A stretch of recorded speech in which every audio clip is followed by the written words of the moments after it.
Welcome to ASPN academy. இது GK video. ஜிகேல தேசிய தலைவர்கள் பார்த்துட்டு இருக்கோம். அதுல இன்னைக்கு நம்ம பார்க்க போறது வந்து தந்தை பெரியார். பெரியார பத்தி ஒரு கொஸ்டினாவது மேக்ஸிமம் 2, 3 கொஸ்டினே இருக்கும். மினிமம் ஒரு கொஸ்டினாவது இல்லாத கொஸ்டின் பேப்பரே கிடையாது. ஆ ஒரு வாட்டியெல்லாம் 5 கொஸ்டின் வரைக்கும் பெரியார பத்தியே இருந்தது. ஒரு 2, 3 வருஷத்துக்கு முன்னாடி இருந்த கொஸ்டின் பேப்பர்ல. அதனால தான் பெரியார் 1000 அப்படின்னு ஒரு பெரிய புக்கே ரிலீஸ் பண்ணாங்க. அவர பத்தின விஷயங்கள் எல்லாம் இருக்கிற மாரி. ஆனா, அவ்வளோ தெரிஞ்சுக்கணும் அப்படிங்கிற அவசியம் இல்ல. ஆல்ரெடி வந்து நம்ம பாடங்கள் படிக்கும்போது நெறைய பெரியார பத்தி படிப்போம். தமிழ்ல வந்து பெரியார்ன்னு ஒரு லெசனே படிப்போம். அதனால இதெல்லாம் இருக்கிறதுனால, தமிழ்லயுமே தமிழறிஞர்களும் தமிழ் தொண்டும் அப்படிங்கிற தலைப்புல யூனிட் 7ல நம்ம பெரியார பத்தின லெசன் எல்லாம் படிச்சிருக்கோம். அதனால நீங்க அந்த லெசன் பிளஸ் இந்த எக்ஸ்ட்ரா இதுல வந்து முக்கியமான தேவையான பாயிண்ட்ஸு, அ அவரோட பங்கு வந்து இந்திய தேசிய காங்கிரஸ்ல எப்படி இருந்துச்சு? நாட்டோட விடுதலையில எப்படி இருந்துச்சு? அப்படிங்கிறத மட்டும் நீங்க தெரிஞ்சுக்கிட்டா போதும். ஓவராலா நீங்க சின்ன வயசுலேருந்து பெரியார பத்தி கேள்விப்பட்டிருப்பீங்கல்ல, அது எல்லாத்தையும் ஓவரால் பண்ணி நீங்க ஈஸியா வந்து எக்ஸாம் அட்டெண்ட் பண்ணிறலாம். நீங்க வந்து பெரியார் அப்படின்ற உடனே நீங்க எங்கெங்கெல்லாம் பெரியார பத்தி கிடைக்குதோ எல்லாத்தையும் எடுத்துட்டே இருக்காதீங்க. அதுவும் இதுக்கப்புறமெல்லாம் டைமே கிடையாது. இருக்கிற பாயிண்ட்ஸ நல்லா தெளிவா படிச்சுட்டு போங்க. அதுலருந்தே உங்களுக்கு வந்து கொஸ்டின்ஸ் மேக்ஸிமம் வந்துரும். அப்படி வராட்டி கூட நீங்க ஈஸியா வந்து ஆன்ஸர எலிமினேஷன் மெத்தட்ல கண்டுபிடிக்கிறதுக்கு இந்த பாயிண்ட்ஸ்கள வச்சே நீங்க யூஸ் பண்ணி கண்டுபிடிக்கிற மாரி தான் இருக்கும். ஓகே, நம்ம தலைப்புக்குள்ள போலாம். தந்தை பெரியார். ஆக்சுவலா இவரோட உண்மையான பேர் என்னன்னா, ஈ.வே. ராமசாமி. 1879 செப்டம்பர் 17ல பிறக்குறாரு. இவரோட தாய்மொழி என்ன அப்படின்னா, தாய்மொழி கன்னடம் தான். நம்ம தமிழ்நாடு ஈரோட்ல அவர் வந்து பிறந்திருந்தாலும், அவரோட தாய்மொழி வந்து கன்னடம். கன்னடம்னா இப்ப கர்நாடகாக்காரரா? அப்படி கிடையாது. தமிழ்நாட்டுல கன்னடம் பேசுறவங்க இருப்பாங்க இல்லையா? அந்த மாதிரி இவரோட தாய்மொழியா இருந்தது வந்து கன்னடம். ஈரோட்ல இவங்க அப்பா, அம்மா யாரு அப்படின்னா, வெங்கடப்ப சின்னத்தாய் அம்மாள். அவங்களுக்கு வந்து மகனா பிறக்குறாரு. 19 வயசுல இவருக்கு நாகம்மை அப்படிங்கிற ஒரு பெண்ணோட திருமணம் நடக்குது. 19 வயசுனா அப்ப எப்ப நடந்திருக்கும்? 1898ல நடந்திருக்கும்.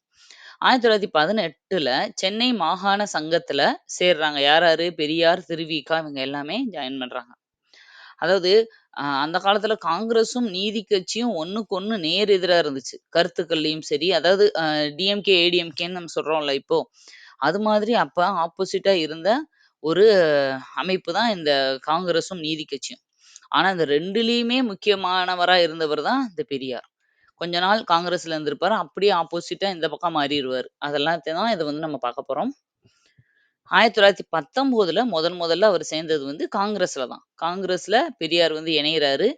யாரோட அதாவது யாரோட தூண்டுதல்னால, யாரோட சப்போர்ட்னால அப்படின்னா, ராஜாஜியால. ராஜாஜி கூட அவர் வந்து ஃப்ரெண்ட் ஆவாரு.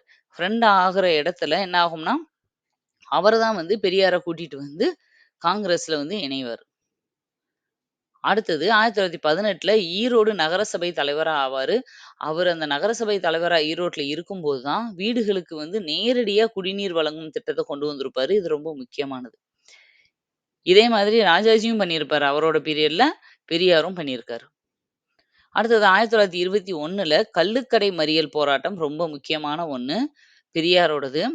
ஒத்துழையாமை இயக்கம் வந்து 1920ல ஆரம்பிச்சாரு இல்லையா காந்தி? அந்த ஒத்துழையாமை இயக்கத்தோட ஒரு பகுதியா தான் இந்த கள்ளுக்கடை மறியலும் நடக்கும்.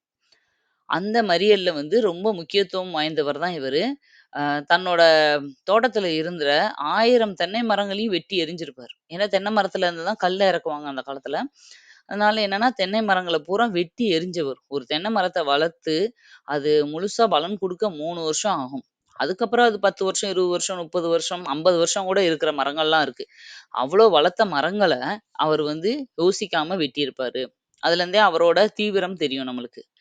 அதே மாதிரி இந்த கள்ளுக்கடை மறியல்ல இன்னொரு பங்கு முக்கியமான பங்கு வகிச்சவங்க யாருன்னா, நாகம்மையும், கண்ணம்மா. நாகம்மை யாருன்னா, பெரியாரோட மனைவி. கண்ணம்மாள் வந்து பெரியாரோட தங்கச்சி. இவங்க 2 பேரும் ஒரு முக்கியமானவங்களா இருந்திருப்பாங்க. ஏன்னா, இந்த கள்ளுக்கடை மறியல வந்து திருப்பி வாங்க சொல்லி காந்தி கிட்ட கேட்பாங்க. அப்ப கூட காந்தி என்ன சொல்லுவாருன்னா, "நான் நான் கூட இத ஈஸியா நிறுத்திருவேன். ஆனா தமிழ்நாட்டுல ஒரு 2 பெண்கள் தான் ஒரு பெண்கள் இருக்காங்க 2 பேரு. அவங்கள உங்களால நிறுத்தவே முடியாதுன்னு" சொல்லியிருப்பாரு. அந்த அளவுக்கு நாகம்மையும், கண்ணம்மாளும் அதுல இன்வால்வ் ஆயிருப்பாங்க. அடுத்தது 1923ல சென்னை மாகாணத்தோட காங்கிரஸ் தலைவரா ஆகுறாரு. 19ல தான் ஜாயின் பண்றாரு. 23லயே சென்னை மாகாண காங்கிரஸோட தலைவரா ஆகுறாரு. 1924ல வைக்கம் அப்படிங்கிறது ஒரு ஊரு. ஓகேவா? கேரளால இருக்கிற ஒரு ஊரு. வைக்கம். அப்ப எல்லாம் சென்னை மாகாணம்னு இருந்ததுனால, இது எல்லாமே சென்னை மாகாணத்துக்குள்ள தான் இருந்தது. அதனால இந்த வைக்கம் அப்படிங்கிற இடத்துல ஒரு போராட்டம் நடக்குது. என்ன போராட்டம் அப்படின்னா, திருவிதாங்கூர் அரசு தான் அப்ப ஆட்சி பண்ணிட்டு இருந்தாங்க. அந்த வைக்கம்ன்ற இடத்த அவங்க கண்ட்ரோல்ல தான் இருந்தது. அந்த இடத்த வந்து ஆலய நுழைவு போராட்டம் நடக்குது. அதாவது என்னன்னா, அந்த தாழ்ந்த ஜாதிய சேர்ந்தவங்கள, அவங்கள வந்து உள்ள வந்து நுழையக்கூடாது அப்படிங்கிற ஒரு சட்டத்த திருவிதாங்கூர் அரசு அப்ப போட்டிருந்தது. அந்த சட்டத்த எதிர்த்து, அந்த திருவிதாங்கூர் அரச எதிர்த்து நெறைய பேர் வந்து போராட்டம் பண்ணுவாங்க. பெரியார் மட்டும் தான் பண்ணாரா அப்டின்னா, அப்படி இல்ல. நெறைய பேர் பண்ணியிருப்பாங்க. அதுல பெரியாரும் போய் கலந்துக்கிட்டு, அதுல கொஞ்சம் முக்கியத்துவம் வாய்ந்தவரா இவர் வந்து பங்காற்றியிருப்பாரு. இப்ப இந்த கேஸ வந்து இந்த வைக்கம் போராட்டத்த ஒ கோர்ட்ல கேஸா போட்டு தானே இத வந்து பெர்மிஷன் வாங்க முடியும். அப்படி நடத்தி இந்த இத பெர்மிஷன வாங்கி குடுத்தவர் யாரு அப்டின்னா, ஜார்ஜ் ஜோசப் அப்படிங்கிற வழக்கறிஞர் தான். 1924 மார்ச் 3ல நடந்தது வைக்கம் போராட்டம். அதுக்காக இவருக்கு அந்த போராடி அந்த ஆலய நுழைவு போராட்டத்துல ஜெயிச்சு மக்கள் எல்லாம் உள்ள கூட்டிட்டு போனதுக்காக இவருக்கு வைக்கம் வீரர்ன்ற பட்டம் 1925ல குடுக்குறாங்க.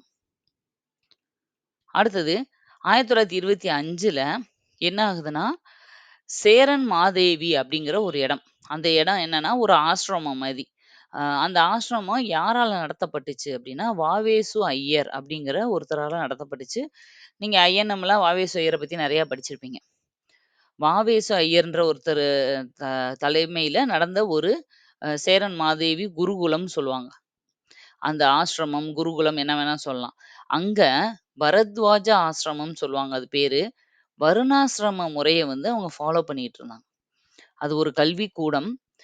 அந்த வர்ணாசிரம முறைன்னா என்ன அப்டின்னா, ஒவ்வொரு இனத்த சேர்ந்த ஒவ்வொரு உ உயர்குடி, தாழ்ந்த குடி, இவங்க மீடியம் அந்த மாதிரி பிரிச்சு, அவங்களுக்கு அந்த முறையில வந்து பந்தி போடுவாங்க சாப்பாடு.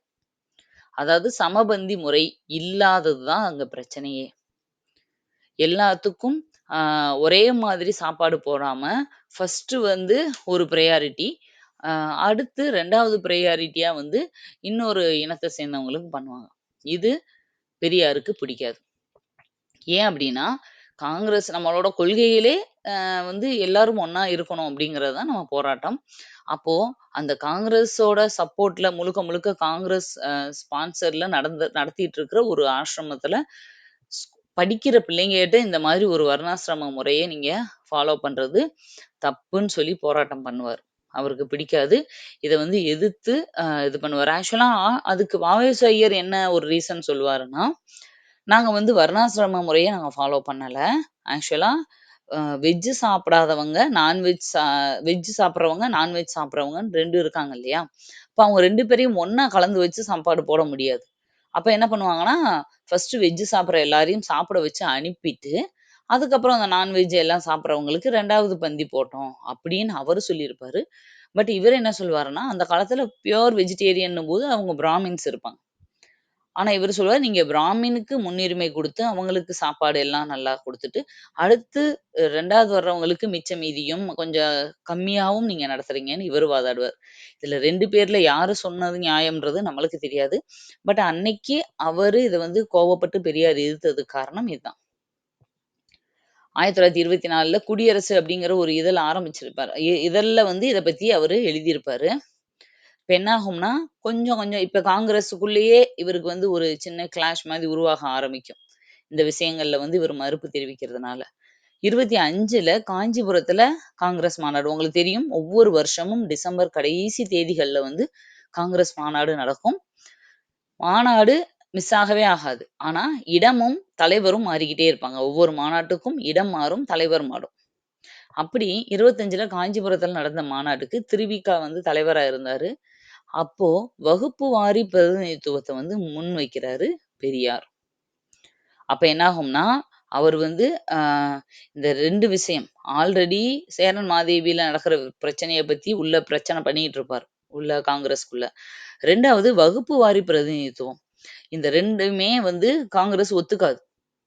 அப்ப அவர் என்ன பண்றாருன்னா, வகுப்பு வாரின்னும்போது எப்படின்னா, அந்த கீழ் ஜாதிய சேர்ந்தவங்களுக்கும் ஒரு முன்னுரிமை குடுத்து மேல கொண்டு வர்றது மாரி.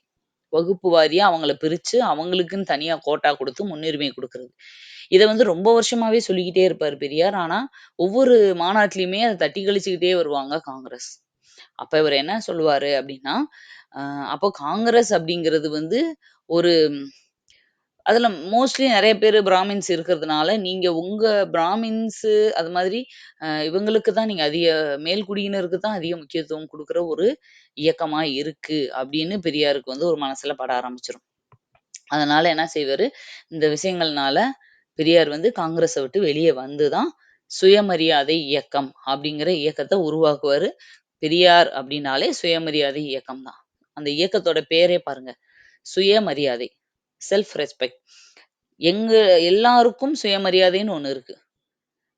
நீங்க சொல்றத தான் கேட்கணும். நீங்க சொல்றத தான் செய்யணும் அப்படிங்கிற அவசியம் இல்ல. எல்லாருக்கும் சுயமரியாதை இருக்குன்றத வலியுறுத்துறதுக்கு தான் அத அவர் பண்ணியிருப்பாரு. அதுக்கு அந்த சுயமரியாதை இயக்கத்த பத்தி அடுத்து பார்க்கலாம். அது வந்து என்னன்னா, அதுக்கு முன்னாடி அவர் எந்தெந்த வருஷம் என்னென்ன பத்திரிக்கைகள் வந்து பெரியார் வந்து நெறைய பத்திரிக்கைகள் கொண்டு வந்திருப்பாரு. அதனால பத்திரிக்கைகள் ரொம்ப முக்கியமானது.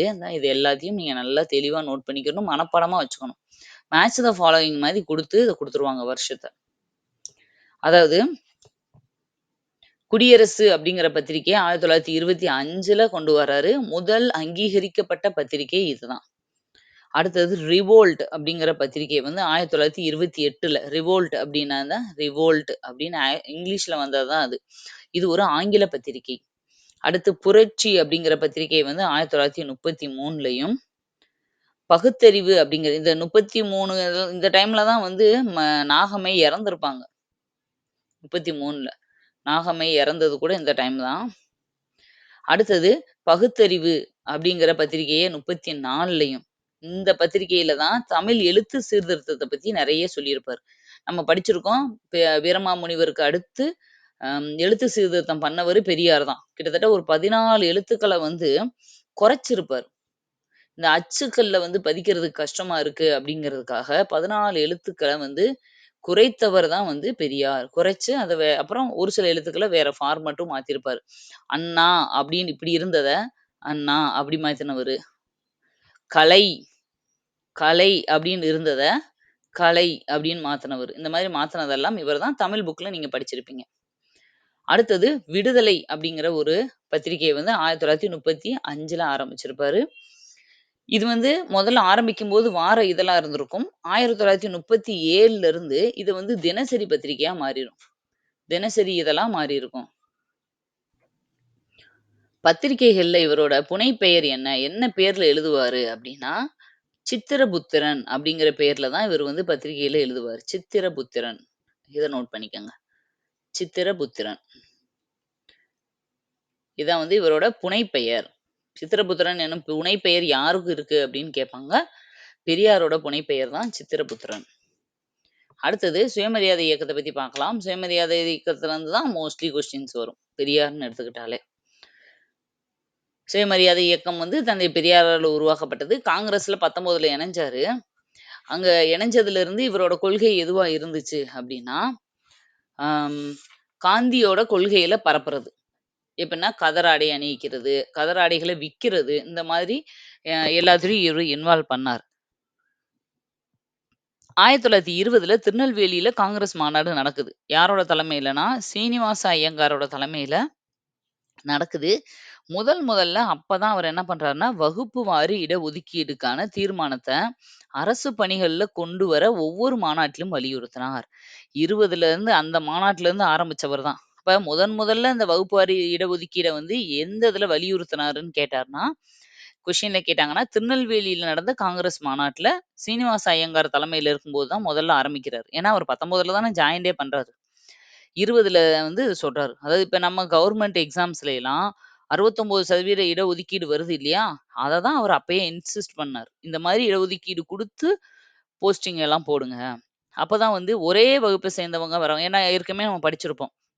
அந்த காலத்துலலாம் வந்து எப்படின்னா, ஆ பிராமணர்கள்ல 100% பிராமணர்கள் இருக்காங்கன்னா, அதுல 72% பேர் வந்து என்ன பண்ணுவாங்கன்னா, அரசு பதவிகள்ல இருப்பாங்க.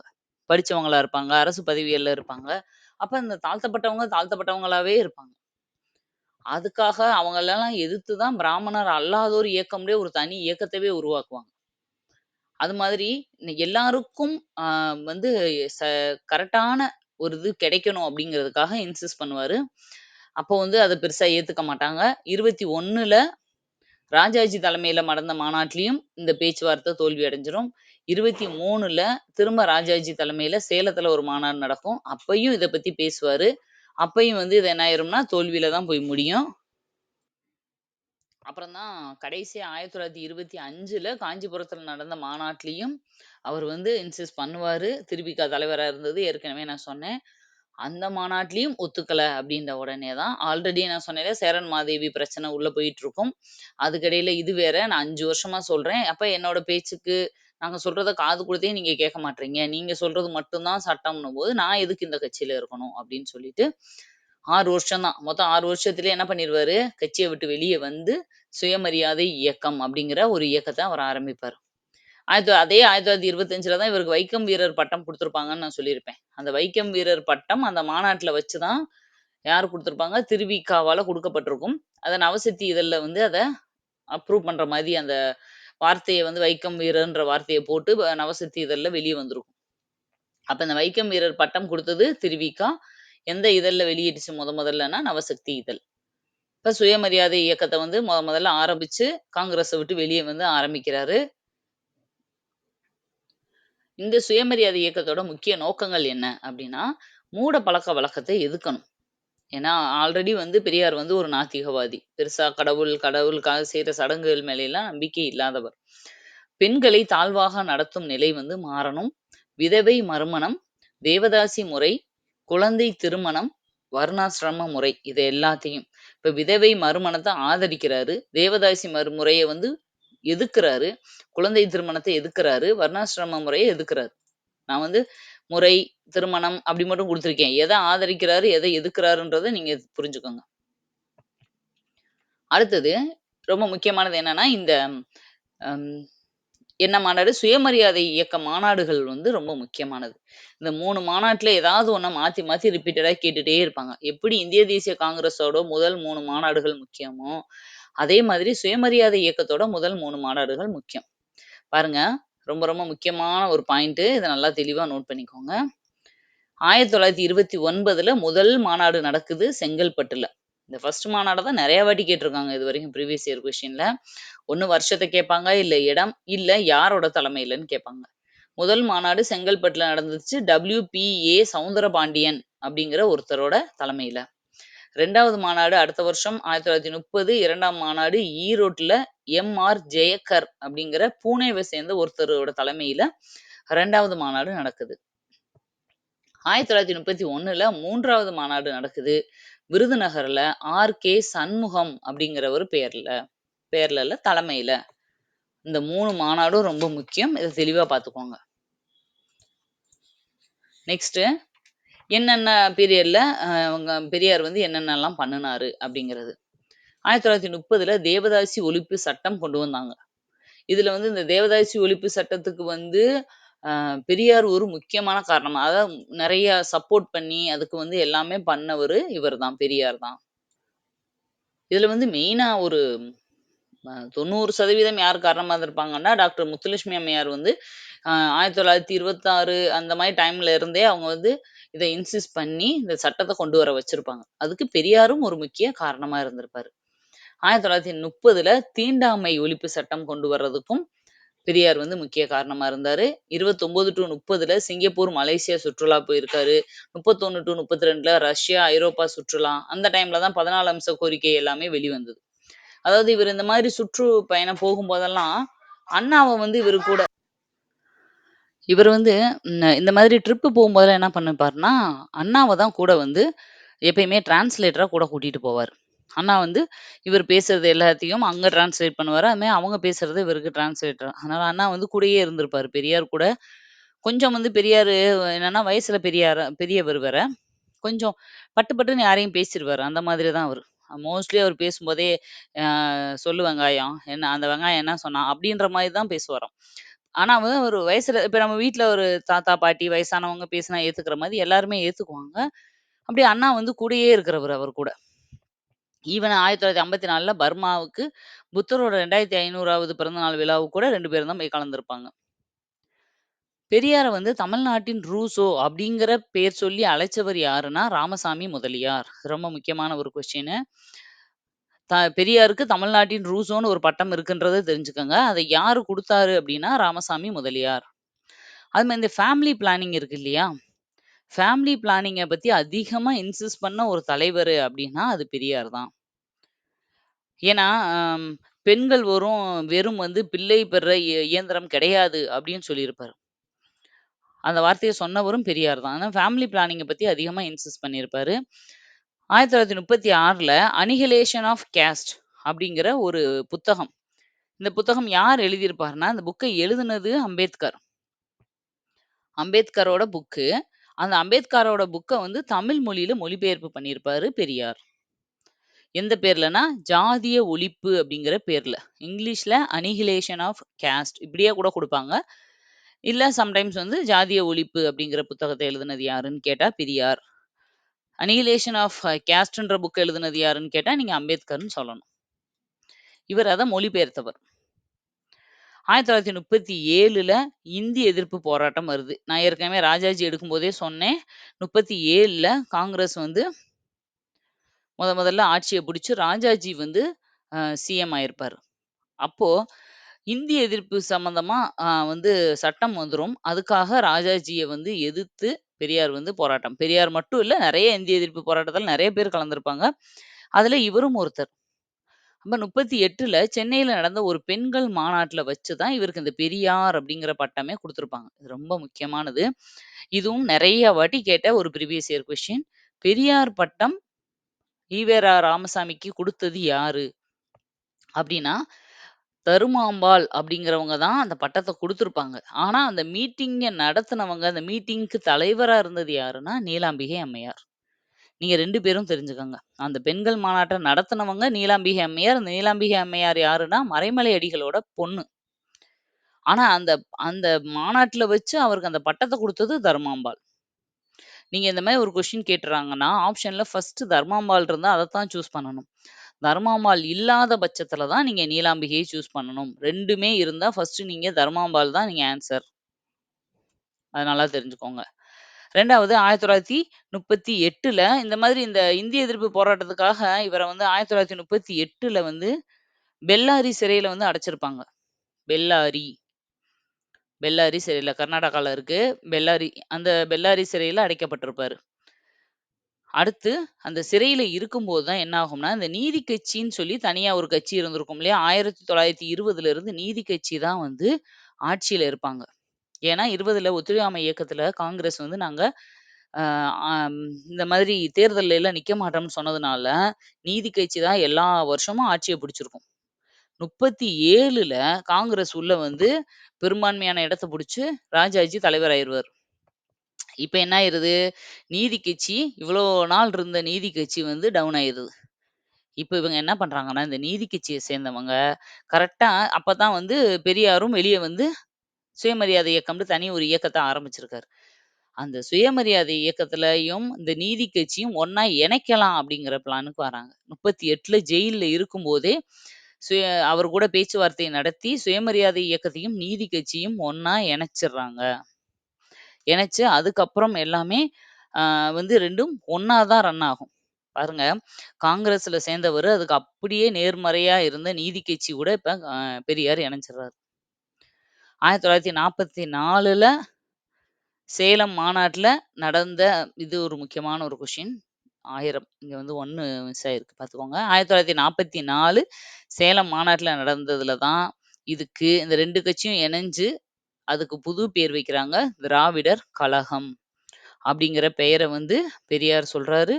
அத வந்து அண்ணாதுரை, சி.என். அண்ணாதுரை அதான் அண்ணா. அவர் வந்து முன்மொழியிறார். அப்ப தி.க. அப்படின்னு தான் ஆரம்பிக்குது. தி.க. அதிலிருந்து திமுக, அப்புறம் அதிலிருந்து அதிமுக அப்படிதான் பிரியும். இப்ப ஃபர்ஸ்ட் அந்த தி.க. எப்படி உருவாச்சு? நீதி கட்சியும், சுயமரியாதை இயக்கமும் இணைஞ்சு உருவான ஒரு கட்சி தான் தி.க. இந்த திராவிட நாடு திராவிடருக்கே அப்படின்னு சொன்னவர் தான் பெரியார்.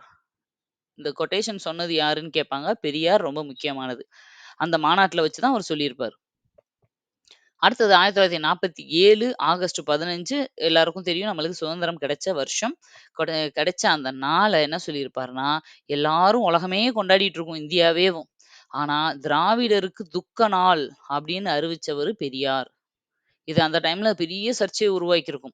எத்தனையோ வருஷமா அடிமைப்பட்டு கிடந்து நம்மளுக்கு வந்து சுதந்திரம் கிடைச்சிருக்கும்போது, இன்னைக்கு ஒரு பெரிய துக்க நாள் அப்படின்னு சொல்றாருன்னா, அது எவ்வளோ பெரிய விஷயமா இருக்கும் பாருங்க. ஏன் அப்படி சொல்லியிருப்பாரு அப்படின்னா, நம்ம வந்து பிரிட்டிஷ் ஆட்சியிலிருந்து அ அடுத்து காங்கிரஸ் கையில போய் சிக்க போறீங்க நீங்க, அப்படின்ற மாதிரி சொல்லியிருப்பாரு. திராவிடருக்குன்னா சவுத் இண்டியன்ஸ்க்கு அதுவும் மெயினா. வந்து இது ஒரு துக்க நாள் அப்படின்ற மாரி சொல்லியிருப்பாரு. அடுத்தது 1949ல பெரியார் வந்து மணியம்மை அப்படிங்கிற ஒரு பெண்ண வந்து திருமணம் பண்றாரு. வயது ரொம்ப கம்மியான ஒரு பெண். ஜூலை 9ஆம் தேதி. இதுக்கு என்ன ரீசன் அப்படின்னா, அந்த டைம்ல பாருங்க அவரு 1879ல பிறந்தவரு. அப்போ அவருக்கு எத்தன வயசு இருக்கும்னு பாருங்க. 1879ல பிறந்தவரு. அதுல வந்து நம்மளுக்கு ஒரு அதுல ஒரு 20 வருஷம், இதுல ஒரு கிட்டத்தட்ட 50 வருஷம். அப்போ இந்த மணியம்மைய திருமணம் பண்ணும்போது, பெரியாருக்கு கிட்டத்தட்ட 70 வயசு. 70 வயசுல ஒரு வயது கம்மியான ஒரு பெண்மணிய கல்யாணம் பண்றாரு.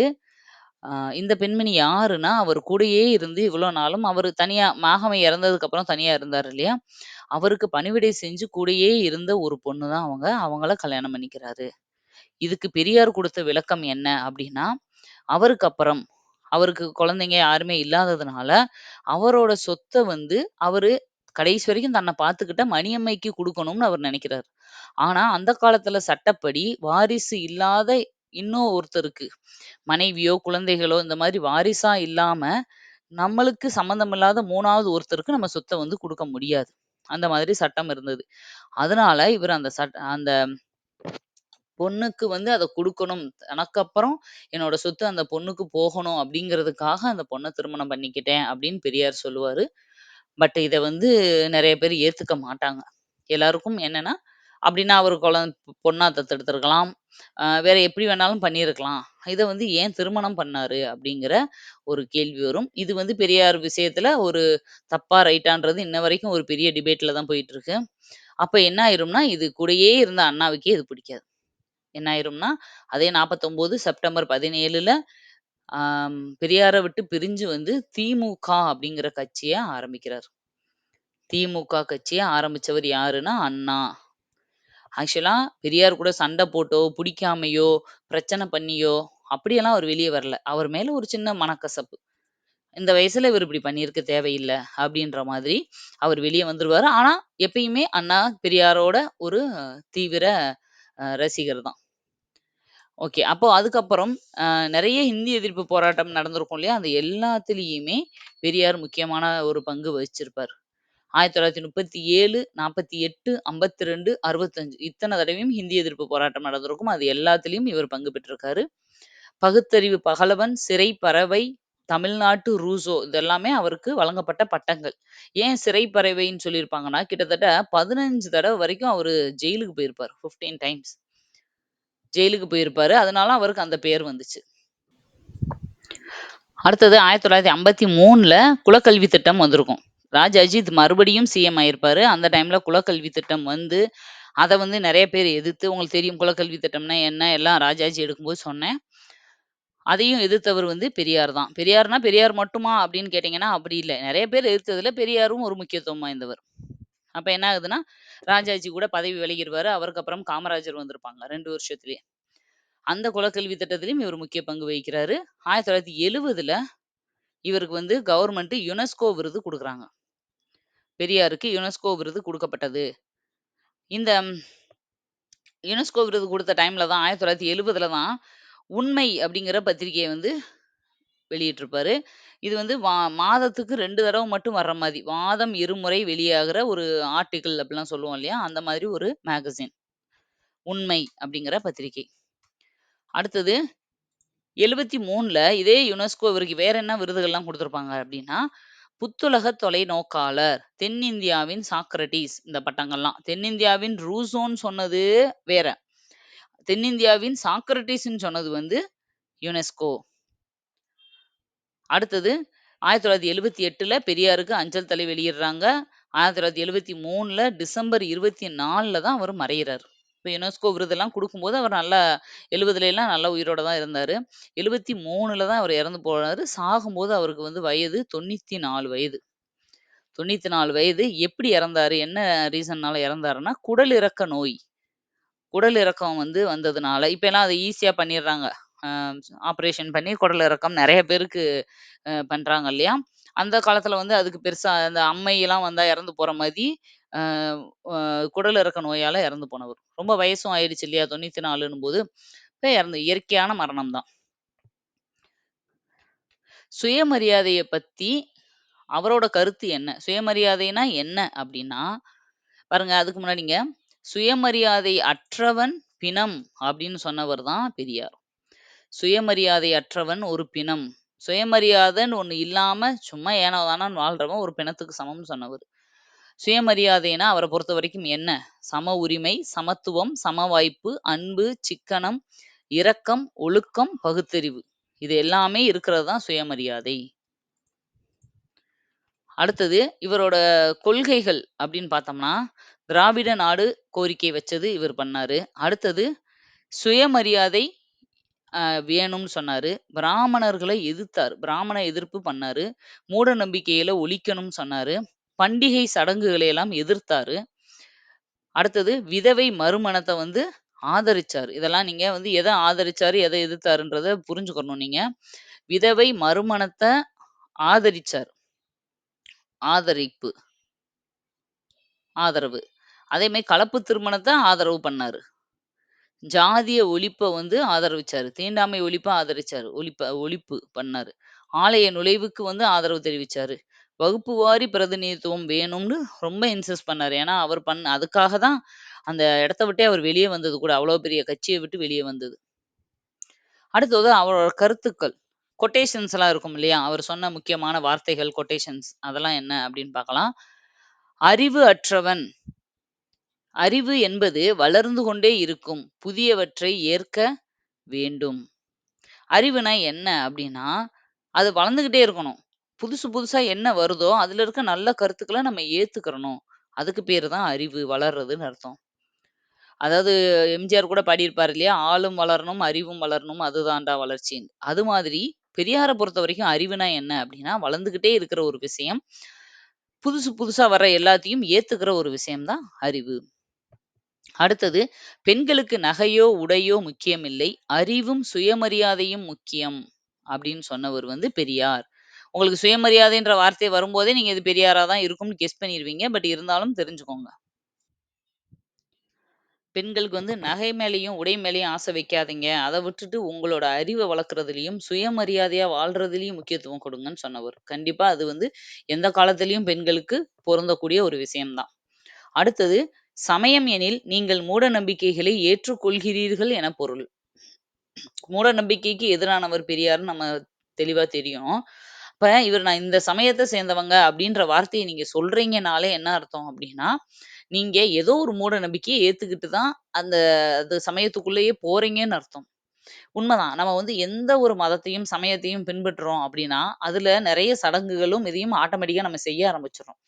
அது எல்லாமே உண்மையிலே நடக்குதா அப்படின்னா, ஏதோ ஒரு நம்பிக்கையில தான் செய்றோம். அந்த நம்பிக்கைய நம்ம வந்து கடவுள் நம்பிக்கை என்றும், அவர் அத மூட நம்பிக்கைன்னு சொல்றாரு. அது உண்மையா? பொய்யா? அதனால தான் நடந்துச்சா? அப்படின்னு எந்த ஒரு சயின்டிஃபிக் ரீசனும், ப்ரூஃபும் இல்ல. ஆனா நம்ம அத நம்புறோம். அப்ப நீங்க ஒரு சமயம் அப்படின்னு சொல்றீங்கனாலே, மூட நம்பிக்கைய ஏத்துக்கிட்டு அதுக்குள்ள போறீங்கன்னு அர்த்தம். அடுத்தது கற்பு இருபாலாருக்கும் பொது. அந்த காலத்துல ஆண்கள் எத்தன கல்யாணம் பண்ணலாம், பெண்கள் பண்ணக்கூடாது அப்படின்ற சட்டம் இருந்தது. அப்ப அவரு என்ன சொல்றாருன்னா, கற்புன்றது 2 பேருக்கும் தான். அதனால தான் அவரு விதவை மறுமணத்த ஆதரிச்சாரு. கற்புங்கிறது 2 பேருக்கும் உண்டுன்னு சொன்னவரு பெரியார். திராவிட நாடு திராவிடருக்கேன்னு சொன்னவரு அவர்தான். எல்லா மதமும் பெண்களுக்கு எதிரானது அப்படின்ற வார்த்தைய சொன்னவரும் பெரியார் தான். ஏன்னா, அவரு வந்து மதத்த வந்து எதிர்த்தாரு இல்லையா? "ஏன் மதத்த எதிர்க்கிறீங்க நீங்க?" அப்படின்னு கேட்டதுக்கு, "உங்களுக்கு விருப்பம் இல்லன்னா, நீங்க ஃபாலோ பண்ணாதீங்க. மத்தவங்கள ஏன் சொல்றீங்கன்றதுக்கு" அப்ப அவர் சொன்னது, "எல்லா மதத்திலயும் கன்சாலிடேட்டடா கடைசியில என்ன சொல்ல வர்றீங்க? பெண்களுக்கு எதிரான விஷயங்களையும், பெண்கள வந்து அ அடக்கி ஒடுக்குற விஷயங்களையும் தான கடைசியில சொல்றீங்க.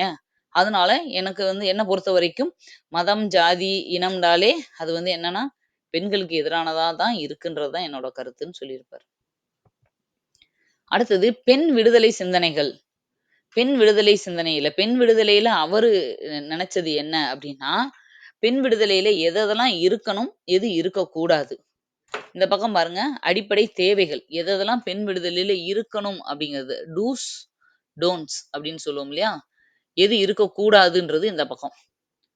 ஃபர்ஸ்ட்டு பாருங்க, அடிப்படை தேவைகள். பெண் கல்வி இருக்கணும். அடுப்பங்கரையிலேருந்து பெண்ணு வெளியேறணும்னா, ஃபர்ஸ்ட்டு அவ பெண் கல்வி தேவ. உண்மதான். அவர் சொன்னது எல்லாமே இப்ப நடந்ததுனால தான் மாறிக்கிட்டு இருக்கு. அடுத்த ஜெனரேஷன்ல இவ்ளோ மாறியிருக்கோம் நம்ம அப்டின்னா, அவர் அன்னைக்கு சொன்னது எல்லாமே சரியான விஷயங்கள் தான். பெண் உரிமை. கணவனுக்கு மட்டுமல்லாது சமுதாய தொண்டாற்றும் உரிமை. பெண்ணோட உரிமையே என்ன? கணவனுக்காக வேலை செய்றதையும், கணவனுக்காக தொண்டு செய்றது தான் பெண்களுக்கானது அப்படின்னு நெனச்சுக்கிருந்த காலத்துல, பெண்ணோட உரிமை வந்து அது கிடையாது. சமுதாயத்துக்காக வெளிய வந்து போராடுறதுக்கும், சமுதாய முன்னேற்றத்துல பங்கு பெறுறதுக்கும் அவங்களுக்கு எல்லா உரிமையும் இருக்குன்னு சொன்னவரு பெரியார். அடுத்தது சொத்துரிமை. சொத்துரிமை ஏன் குடுக்கணும்னு சொன்னாரு மெயினா? அடிமைத்தனம் ஒழிய. ஒருத்தவங்கள அ எக்கனாமிக்கலா டிபெண்ட் பண்ணியே பெண்கள் இருக்கிறதுனால மட்டும் தான், பிறந்த உடனே அம்மா, அப்பாவ, அதுக்கப்புறம் கணவர, வயசான காலத்துல குழந்தைகள, அவங்களுக்குன்னு தனியா சுயமா சம்பாரிக்காம, வேலைக்கு போகாம, படிக்காம, அவங்களோட வாழ்வாதாரத்துக்கு எக்கனாமிக்கலா இன்னொருத்தர்ட்ட டிபெண்ட் பண்ணி வாழ்றதுனால தான், அவங்க வந்து என்ன கடைசி வரைக்கும் ஒரு அடிமையாவே வாழ்ந்து முடிச்சுடுறாங்க. அது ஒழியணும்னா, ஃபர்ஸ்ட்டு பெண்களுக்கு சொத்துரிமை குடுக்கணும். ஆண்களுக்கு எப்படி பேரண்ட்ஸ் வந்து குடுக்குறாங்களோ, அதுக்கு ஈக்குவலா பெண்களுக்கும் குடுத்துட்டா, ஆட்டோமேட்டிக்கா 2 பேரும் மேல வந்துருவாங்க. 2 பிள்ளையும் உங்களுக்கு குழந்தை தானே! அப்ப ஒரே மாரி குடுங்க அப்படின்னு சொல்லி கொண்டு வந்ததே அவர்தான். எதுக்காகன்னா, அடிமைத்தனத்துலருந்து வெளிய வர்றதுக்காக. அடுத்து அரசு பணியில் இடஒதுக்கீடு. இப்பயுமே பெண்களுக்குன்னு தனியா ஒரு ஃபீமேல் கோட்டான்னு சொல்லி தனியா இருக்கு. அவங்களுக்குன்னு தனியா வந்து இத்தன பெர்சன்டேஜ். ஆண்கள விட பெண்களுக்கு கட் ஆஃப் கம்மி தான் இருக்கும். அந்த இடஒதுக்கீடெல்லாம் பெண்களுக்குன்னு கொண்டு வரச் சொல்லி இன்சிஸ்ட் பண்ணது அவர்தான்.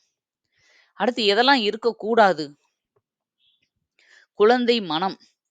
குழந்தை வ கம்மியான வயசுல குழந்தை திருமணம் பண்றத இவர் முழுக்க முழுக்க எதிர்த்தாரு. "ஆளும் அறிவும் வளரும் முன்னே வாழ்க்கை பயணமா?" அப்படிங்கிற கொஸ்டின கேட்டது இவர்தான். எதுக்காகன்னா, இந்த வார்த்தை எதுக்காக வந்துச்சுன்னா, குழந்தை திருமணத்த எதிர்த்து. அடுத்தது மனக்கொடை ஒழிப்பு. மனக்கொடைனா வரதட்சணை.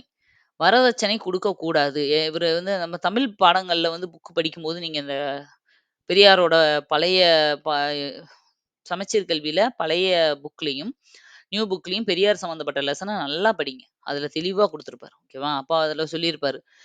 கல்யாணம் பண்ண போற ஆண்கள் வந்து அந்த பெண்ணோட கல்விய வந்து பொறுப்பேத்துக்கணும்.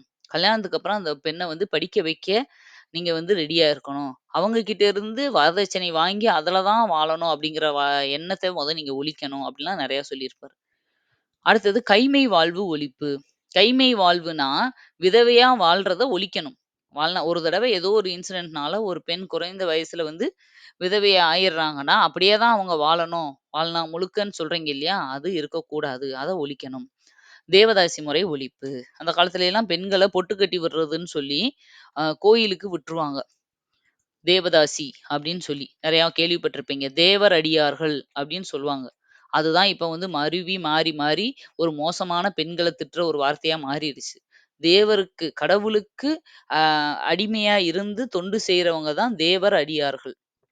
அத வந்து அவங்கள அப்படி ஒரு புனிதமா இருந்தவங்கள, அந்த காலத்துல இருந்த ராஜாக்களும், இவங்கலாம் சேர்ந்து அவங்கள ஒரு தப்பான வழிக்கு பயன்படுத்தி, அவங்களவே மாத்திட்டாங்க. அந்த மாதிரி அதுக்கடுத்து அந்த மாதிரி ஒரு விஷயங்கள்லயே அவங்கள ஈடுபடுத்துறதுக்கு வந்து கொண்டு வந்துட்டாங்க. எல்லாத்துக்கும் காரணம் என்ன? ஆ ஆண்கள் தான். ஆண்கள் நெனச்சிருந்தா அத வந்து வேணான்னு ஒழிச்சிருக்க முடியும். ஈவன் இந்த சட்டத்த கொண்டு வரதுக்கு நீங்க நெனச்சு பாருங்க, 1930ல தான் தேவதாசி ஒழிப்பு சட்டமே வந்திருக்கு. அதுவரைக்கும் எத்தனையோ பெரிய தலைவர்கள் நம்ம இதுல இருக்க தான் செஞ்சாங்க. எல்லாருமே அந்த காலகட்டத்துல அதுக்கு முன்னாடி 47ல சுதந்திரமே கிடைச்சிருச்சு. 30ல வரைக்கும் எல்லா பெரிய நம்ம படிக்கிற எல்லா தலைவர்களும் தானே இருந்தாங்க. ஆனா ஏன் அவங்க இந்த தேவதாசி ஒழிப்பு முறைய வந்து கொண்டு வரணும்? அத வந்து முழுசா ஒழிக்கணும்னு நினைக்கல. ஓகேவா? ஏதோ ஒரு ரீசன். ம். நம்ம வந்து நான் பெண் அப்படிங்கிறதுக்காக இத சொல்ல வரல. அந்த காலத்துல அப்படி இருந்திருக்காங்க. மேபி இப்ப எல்லாரும் மாறி இருக்கலாம். பட் என்னன்னா, ஆண்கள் ஆண்கள் தான் அப்படின்ற மாரி இருந்திருக்காங்க. அது வந்து அத வந்து எதிர்த்து போராடி ஒரு பெண்ணு தான் கொண்டு வந்திருக்காங்க. ஓகேவா? ஏன்னா சட்டசபையில ஒரு பெரிய தலைவரே, அவர் பேர நான் இன்சிஸ்ட் பண்ண விரும்பல. ஏன்னா நம்ம பெரிய தலைவர்கள விட பாசிட்டிவா தான் நம்ம பார்க்கணும் அதுக்காக.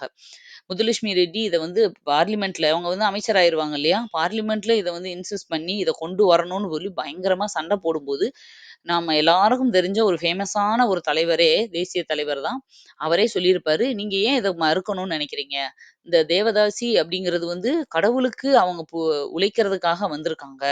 இது அவங்களோட பரம்பரையில அவங்களுக்கு அடுத்து அவங்க முன்னோர்கள், அவங்களுக்கு அடுத்து வர எல்லாருக்கும் பெரிய புண்ணியம்" அப்படின்னு சொல்லுவாரு. அப்ப அ பயங்கரமா கோவம் வந்துரும் முத்துலட்சுமி ரெட்டிக்கு. அவங்க என்ன சொல்லுவாங்கன்னா, "ஓ! அப்படியா? அது புண்ணியமா? சரி அந்த புண்ணியம் உன்னோட பொ உங்களோட மனைவிக்கும், உங்களோட பொண்ணுக்கும் கிடைக்கட்டும். நீங்க அனுப்பி வைப்பீங்களா?" அப்படின்னு கேட்பாங்க. அப்ப அப்படியே அவர் வாய மூடிருவாரு. அதுக்கப்புறம் தான் நெறைய வந்து பிரச்சனைகள் உருவாகி, இந்த சட்டத்த கொண்டு வர்றதுக்கு நெறைய பேர கன்வின்ஸ் பண்ணி கொண்டு வர வச்சிருப்பாங்க. சரியா? அதனால இந்த சட்டம் வந்து ரொம்ப முக்கியமான ஒரு சட்டம். தேவதாசி ஒழிப்புமுறை சட்டத்த பத்தி ஒரு கொஸ்டின்ஸ் எப்பயுமே இருக்கும். நீங்க அத பத்தி தனியா கூட தெரிஞ்சுக்கிறது நல்லது. மெயின்ஸ் எக்ஸாம்லலாம் டிஎன்பிஎஸ்சி குரூப் 2 மெயின்ஸ்லலாம் அந்த மாரி கொஸ்டின்ஸ் நெறைய வரும். ஓகே. அடுத்தது பிற கருத்துக்கள். அதாவது அவரோட பாயிண்ட் ஆஃப் வியூல மத்த விஷயங்கள அவர் எப்படி பார்த்தாரு? கற்பு அப்படிங்கிறது இரு பாலாருக்கும் பொதுன்னு சொன்னாரு. ஏற்கனவே சொன்னேன். விவாகரத்து அது வந்து பெண்களுக்கும் உரிமை இருக்குன்னு சொன்னாரு. விவாகரத்து பண்ற உரிமை அந்த காலத்துல ஆண்கள் தான் ஈஸியா டைவர்ஸ் பண்ணிட்டு போயிறது. பெண்கள் பண்ண பெண்களுக்கும் அந்த உரிமை இருக்கு. அவங்களுக்கான பாதுகாப்ப தேடிக்க வேண்டியது எல்லாத்துக்கும் அவங்களுக்கு உரிமை இருக்குன்னு சொன்னாரு. அடுத்து கர்ப்பத்தடை. பிள்ளை பேறு இயந்திரம் அல்ல. அதான் சொன்னது. பெண்கள வந்து பிள்ளை பெறும் இயந்திரம் கிடையாது. கர்ப்பத்தடைய ஆண்கள் கண்டிப்பா பயன்படுத்தணும். அ பெண்களுக்கான அந்த ஃபேமிலி பிளானிங் பண்றதுக்கு அலோவ் பண்ணணும். அந்த மாதிரி சொன்னவரு. சுயமரியாதை திருமணங்கள நடத்தினவரு. அதாவது எந்த ஒரு வரதட்சணையும் வாங்காம, இவரு சொன்ன கொள்கையெல்லாம் ஃபாலோ பண்ணி நடக்கிற திருமணத்துக்கு பேரு தான் சுயமரியாதை திருமணம். 1968ல இந்த சுயமரியாதை திருமணத்துக்கு கவர்மெண்ட் லீகலா அப்ரூவ் பண்ணுவாங்க. யாருன்னா, அண்ணா தான் அப்ப வந்து தலைவரா இருந்திருப்பாரு. சிஎம்மா. அவர் வந்து பெரியாரோட சுயமரியாதை திருமணங்கள கவர்மெண்ட் அப்ரூவ் பண்ணுது அப்படின்னு அனௌன்ஸ் பண்ணியிருப்பார். அதான் நான் சொன்னேன்ல, வெளிய வந்தாலும் பெரியார் மேல அண்ணா ஒரு பெரிய அ அவர் மேல பெரிய மரியாதையோட தான் இருப்பாரு. அடுத்தது பெரியாருக்கு தொண்டு செய்து பழுத்த பழம், தூய தாடி மார்பில் விழும்னு ஒரு பாட்டே இருக்கும். அந்த பாட்ட எழுதுனது யாருன்னா, பாரதிதாசன். இவ்வளோதான். பெரியார பத்தியும் கொஞ்சம் நெறையா தான் இருக்கும் பாயிண்ட்ஸு. இதுல நான் சொல்லியிருக்கிறதே கம்மி தான். ஸ்கூல் புக்ஸ்ல இன்னமும் ஐஎன்எம் புக்ல எல்லாத்துலயும் நெறையா இருக்கு. நீங்க வந்து இது எல்லாத்தையும் சேர்த்து படிச்சுக்கோங்க. நீங்க உங்க மைண்ட்ல ஆட்டோமேட்டிக்கா இப்ப பெரியார பத்தி எழுதுனாலே ஒரு 10 லைன் எழுத தெரியும். அது எல்லாத்தையும் சேர்த்து நீங்க வந்து ஒரு ரீகால் பண்ணி வச்சுக்கோங்க. ஓகே, மறுபடியும் அடுத்த ஒரு தலைவர்ல உங்கள மீட் பண்றேன். Thank you. பாய்.